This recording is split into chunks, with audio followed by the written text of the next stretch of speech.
Good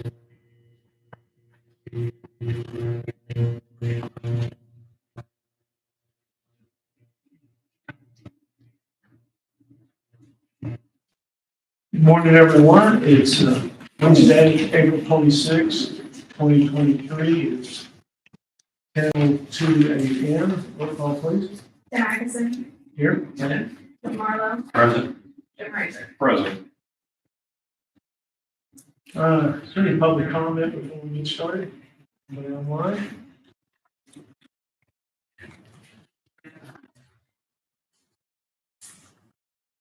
Hearing no public comment. Brian had asked me to bring up the adopting the Williamson County multi-hazard mitigation plan first. Apparently you guys are leaving as soon as we get out of here, as soon as you can get out of here this afternoon. Brian, would you like to give us a rundown of what this says? Yes, sir. I provided you a one-page summary of the multi-hazard mitigation plan. So FEMA requires all counties or within the jurisdiction of the state of Illinois to maintain and adopt a multi-hazard mitigation plan every 5 years. And we are in the 5-year cycle. Once it's adopted by the county board, then I will seek adoption by each of the municipalities in Williamson County. When I have the entire package together, we submit it to FEMA, and then our 5-year plan will start on the day that it's all submitted. And then this plan will run for that period of time. And then we will have to reauthorize it again at the end of that 5 years. What this plan does is it seeks to identify from all of our partners what the top 10 or 11 hazards are that faces Williamson County. And the 10 that are listed there, you'll notice there is actually 11. There's 11th one that was added because there are 3 of our fire departments who are seeking a IDNR and National Wildlife Grant for mitigation of forest fires in the urban interface. So we've added that to assist them with their grant preparedness. With each one of those identified hazards, there are mitigation strategies that have been written by the development partners that is also included in the plan to address each one of those hazards. Most of those hazards on the mitigation side are going to be grant related. So we will start to look now at BRIC grants or other FEMA grants that address those hazards, mainly specifically the tornado derecho, the flooding hazards, the earthquake preparedness, so forth and so on. So the summary that I have for you is just a quick summary of what those hazards are and what our policies are in terms of what we need to do annually for the next 5 years, and what we will do with this after it's been adopted by the county. Brian, I had a question about this. Let's say tornadoes and derechos. Okay, that's number one. Yes, sir. What exactly would you be doing? So the mitigation, a lot of the mitigation strategies we have for tornado preparedness is to seek FEMA funding for tornado safe rooms for communities and also for school districts. So with their BRIC grant funding, the building infrastructure and resilient communities, we're working to try to bring some dollars into the county to create community-based safe rooms. Those are itemized under each one of these 11 headings. Those are itemized. The plan is actually Yes, sir. it's already written down. Correct, sir. Those So are what mitigation strategies. What we're doing today is approving the actions that you will take for tornadoes and derechos. Correct, sir. Okay? I hadn't seen those. So you guys, you read through. It would be nice to see the plan before we approve the plan. Okay, sir. I can read. I had one before. But Yeah, I provided you with a draft copy of it well, it may have been before you got here, sir. When we went through the final approval before FEMA, I provided you with a draft copy. And all the mitigation strategies are in there, but I can certainly provide that again as well. well, guys, it's up to you if you want to approve this today or if you want to wait until you can actually read each. is there a timeliness factor to this? If we delay you 1 week, is that- 1 week will not be significant. Can we get it back on the agenda next week? Yes. Yeah. Okay. Yeah. Thank you. 1 week is not significant. Okay. Thank you. Hey, Brian, I may have missed this, but was that the mitigation plan that was developed in conjunction with Central? It's the one that was done with Greater Egypt. Yeah. Well, I wasn't sure. I think if we're gonna do this, we need to complete. the Understood. Plan. And then we'll move it. I'm not gonna sit on that. I understand. As soon as you can get it to us. All right, If I have to call it, maybe specifically for. It'll be in your email box today. I'll do it tomorrow. Thank you, Brian. All right, thank you for consideration.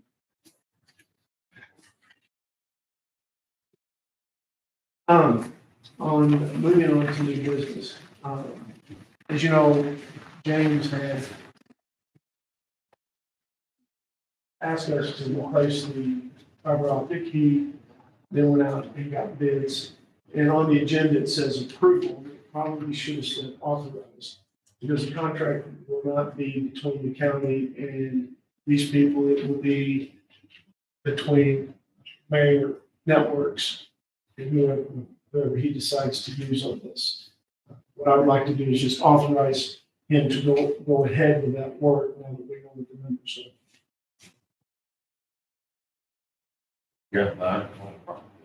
Yeah, well, I should have put authorized mayor to do that. And just for clarification, he's going to choose between one of these, or are both of these services necessary? One of them. Okay. One of them, and I did talk to James, and the lower number, he had told me that he was comfortable with. Okay. So once again, that will, the work will be guaranteed by James. It will be his responsibility to make sure we get what we have to have there.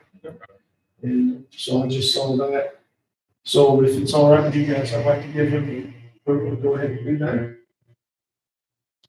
Okay, does someone want to make a motion so we vote on that?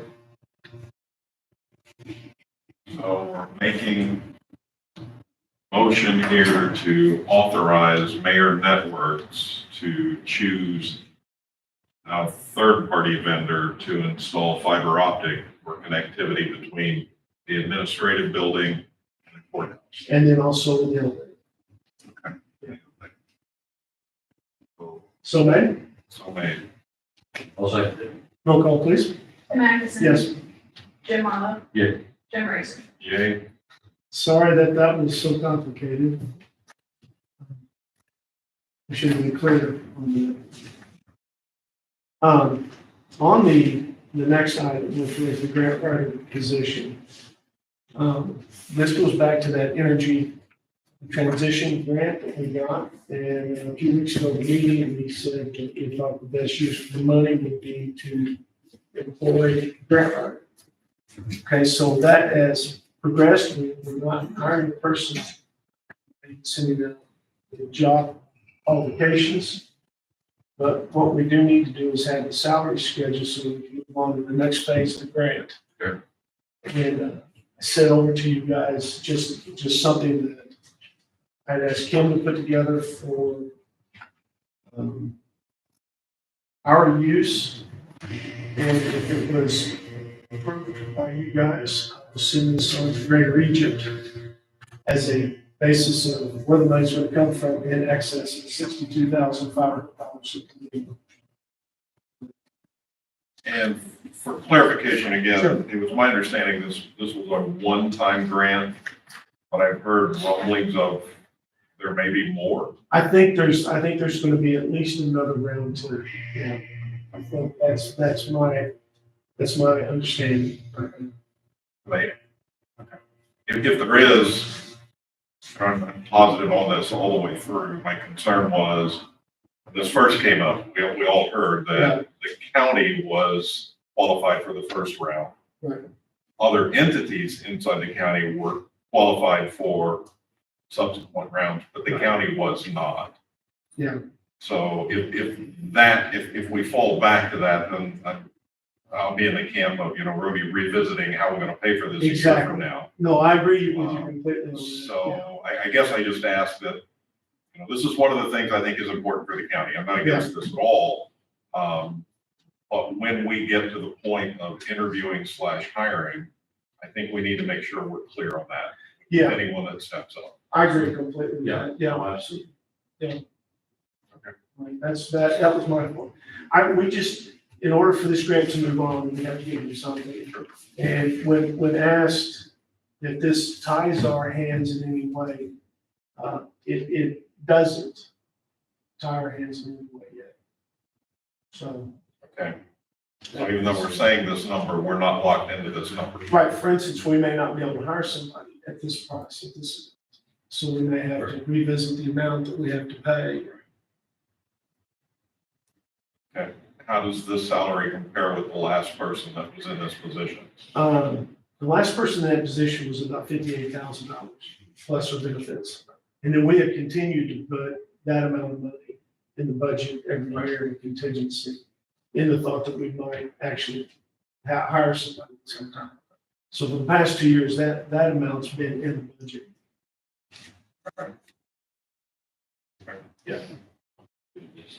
You good with that? Yeah. So what I will do then, once we go there, I will send this to Grand Region. And then at some point, very soon, we'll have to have a public meeting on this.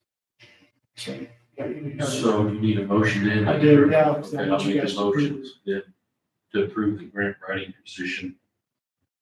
Do I need to give the total amount or break it down? You can break it down if you want. Okay, We can put it For a in there. salary of 58,000. IMRF costs, and this I'm sure would be an approximate at 9.06%, 52, 54 and 80 cents. Social Security and Medicare costs, $4,437. Health insurance costs at $18,000 for a total of $85,691.80. And, I'll make that motion. and then before we second, that health insurance cost could go up. That was for an individual. If it were a family, then once again, the price could go up. Correct. It could be Overall rates may be going up anyway. It could be going up. Yeah. And that's what I said, we don't know what the exact costs are. really the only fixed thing that we have on here is salary. And this is, what we're doing right now is just move this whole process along. So we're trying to move this along. Right. 5 seconds. Roll call, please. Magnuson. Yes. Jim Marlowe. Yes. Jim Racer. Yeah. Morning, Ted. We're just in time. Where's Mr. Barkey? He's not here this morning. He has on Wednesday, he has a previous prior engagement. The next discussion on variance, if I may say Go ahead. so, we discovered that this is an issue that the 911 will take care of. I've already been in conversation with JP, DJ? DJ, and he's handling it. So I wasn't sure, just to make sure, I put it on the agenda just to make sure that it's nothing we need to do. Okay. And the next thing we have is discussion, and, I'm sorry, is your discussion, Jim, Ted. Yeah, I talked to Tony Tony. Tony brought up a couple things that he'd like to discuss with the board and state's attorney. So Tony, I'm just gonna turn it over to you if you'd like. Ed, you're more than welcome to sit here. Things, Tony, or however you do that. Can't take long. Basically, we've had the refuse and nuisance ordinance. I think the most recent one was 1981, so it's been a while since it's been renewed. We've been writing a few tickets. The people that we write the tickets to are not showing up to court, of course, so they're being found guilty. Where are you sending the tickets to?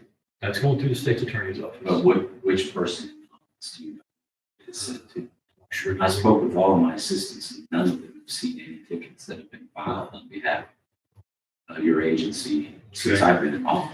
We've had 3. First one was in October of 22, so you may not have been in Predated office you, yet. go ahead. That one was, I think she was fined without showing up. She was fined $25 plus court costs, and I think it's just been turned over to collections.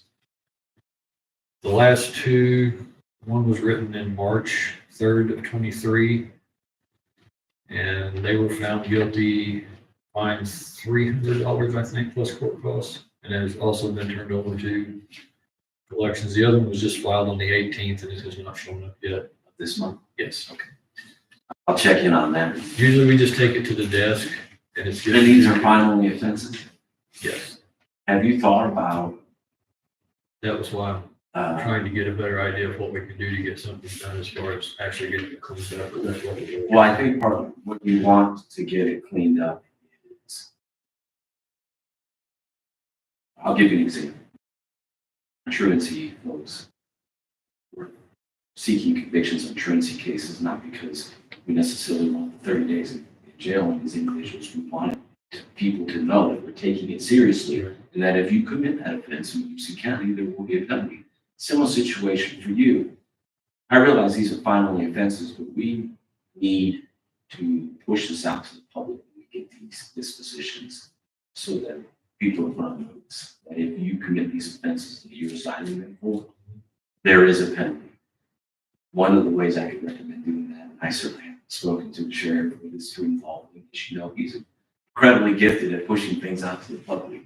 So I would love for you and I sit down with the sheriff and say, hey, maybe we can send a deputy on one of these times when you issue a ticket. We can have that deputy be involved, sheriff probably put that out there into one of those press releases. We cited these particular people for these violations of the wardens, and then we'll of course follow up when they've been sentenced to a fine, because without reminding the people of Williamson County who are committing these offenses that your agency is coming forward, that the sheriff's department is coming forward, there's no deterrent. Just a fine that they never pay is not going to be a deterrent. No. Whether you all want to legislate some type of change, there can be jail penalties. Since this rises to that, I have to look at it. There are city ordinances that if you violate them can actually result in putting them in jail. State's attorney's office has to prosecute that. City attorney can't prosecute jail movements. My experience in Rockford, I was up there, they had city attorneys all the time that do city ordinances. You can do city county ordinances. I don't know if you want to go that far with this. I really want to go that far. But you know, the fact that this has been an ongoing problem and it's not getting better, the only way, in my opinion, to resolve, because our state's attorney is through deterrents, through We had- things that We cause had one people case stress. probably 9 or 10 years ago from an old house that was a problem. It went through the system. We actually had a judge that issued a court order for the cleanup. That way, when the lady didn't get it cleaned up, then he threatened a large fine and jail time for disobeying this court. Yeah, that's contempt, sure. There is also the nuisance route, where if they, enough of a problem, which you're probably familiar, falls under civil nuisance, which county can pursue. We're working on that in the establishment right now, where you get so many violations and continuous, not just non-compliance, but intentional rises to the level of nuisance, and that's where you can get a court order if you're talking about violations. So if we were to write several tickets and then let your office know if we've written Yes. 3 or 4 tickets and we wanted to see this one a little further. Yes, That would be- I think I would make sure that when you send in your information reports or whatnot, and I'm gonna tell them, I'm pretty sure, I'm imagining this goes in my traffic. Yes, it does. Yes. So I will speak to them to let them know that I want to be put on those when these are coming in, so that I can give it direct attention. And if we need to show up for, as of right now, we've never shown up for first appearance. If my inspectors need to show up for first appearance, Generally, you would not be present for first appearance when you bring them in the event of trial, because your absence does not mean it's dismissed. It's only can be dismissed if we choose to. Of course, if they don't show up, then it's usually they just give an ex parte judgment, fine. Now, that's fine's not being enforced. And I'm gonna have to read the ordinance again, apologizing off the top of my head. But we need to look and see if there's more teeth in there. And I can suggest to my assistants that when we do a disposition, we ask the court to add conditions. I believe that that the court can enter into a supervision, conditional discharge, or probation on an ordinance. If it's not passed judgment, I believe they can. In which case, anytime you put something in conditional discharge or probation, or even supervision, you place conditions like must have property cleared, cleaned, and approved by your organization in 30 days. You know, things like that. You add those conditions. And again, if they violate those, then it becomes contempt. And then when you're in contempt, we can put you in jail. I don't understand. It's a basic ask that you guys are making. What you're saying, please, make the county cleaner, more healthy and a better place. And unfortunately, there's a lot of people who probably either don't respect the position of your office or don't respect the order of the court. So it's my job to hold them accountable.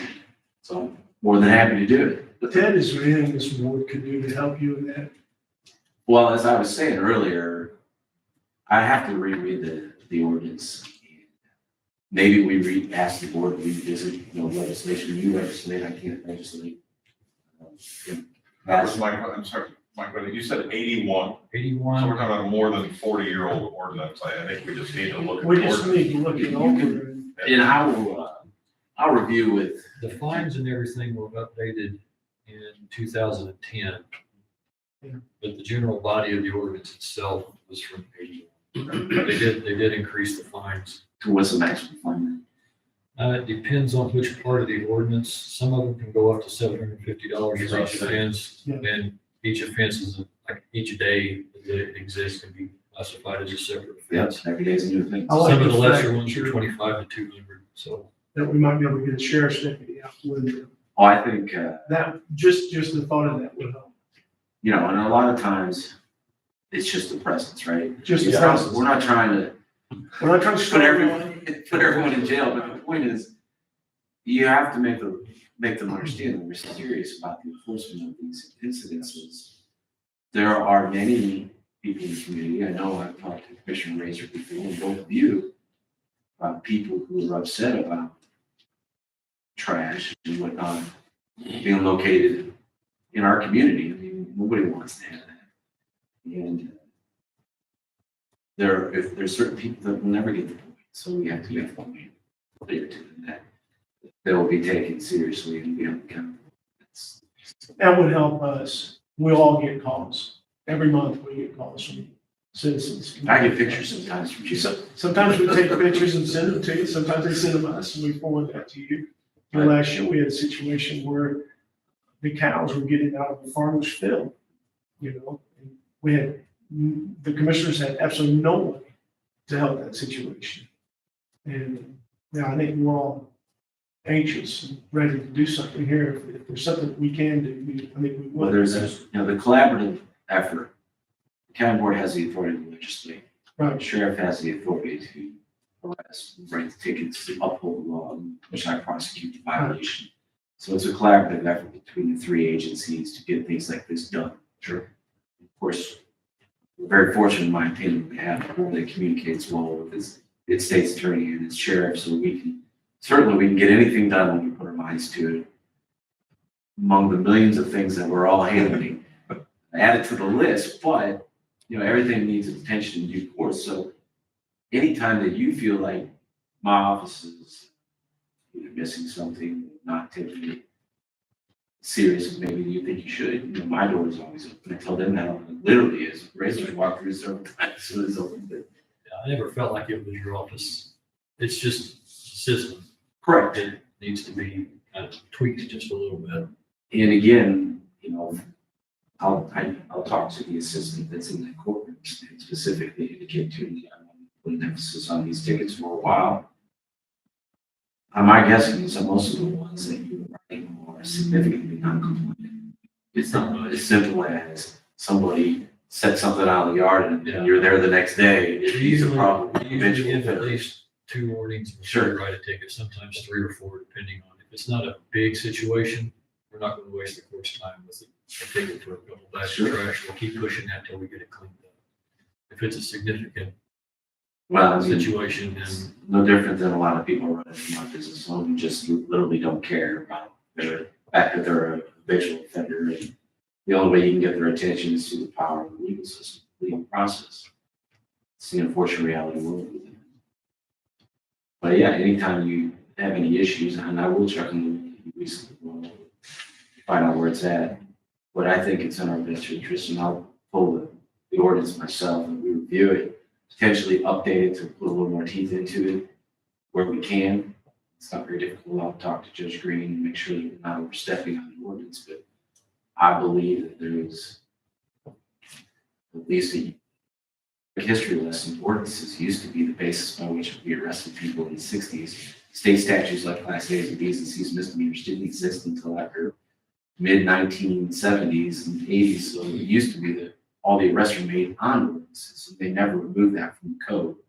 So theoretically, we could make this a criminal offense if we were a jailable offense. That'll be up to the board to make that decision. You guys legislate. There has to be an extreme case there. Well, and that's, I mean, most criminal statutes, people are given a chance to comply. Yeah. They choose not to. And that's what law steps. But that's the problem. You know, we call, they go out, and then after several visits, it's still, they're not taking care of it. Well, again, Right. you just have to get their attention. Especially when it comes to whatever they're doing affects. I think people should continue to call Jim Marlowe. He said he'd come out and pick up trash off everybody's yard personally. Well, Tony, I think we're gonna operate with the guidance and direction, State's Attorney's Office.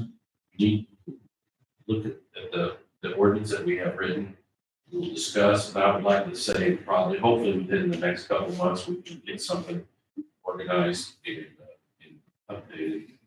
And we'll just. And if It'd it be up to Ted.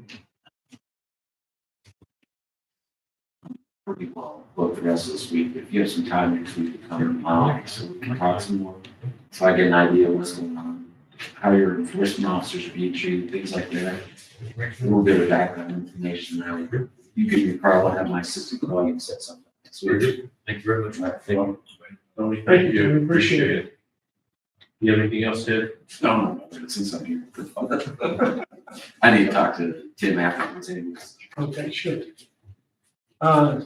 Ashley had some ARPA reports, but he's not here right now. You guys have anything else? Have I missed anything on this morning?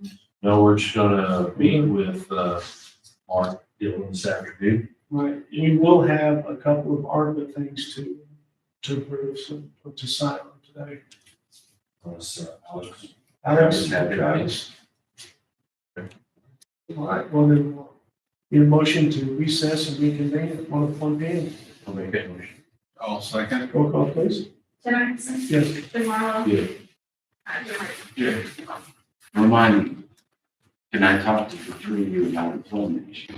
Because that's part. If it's a labor issue. It's, it is, I'm hiring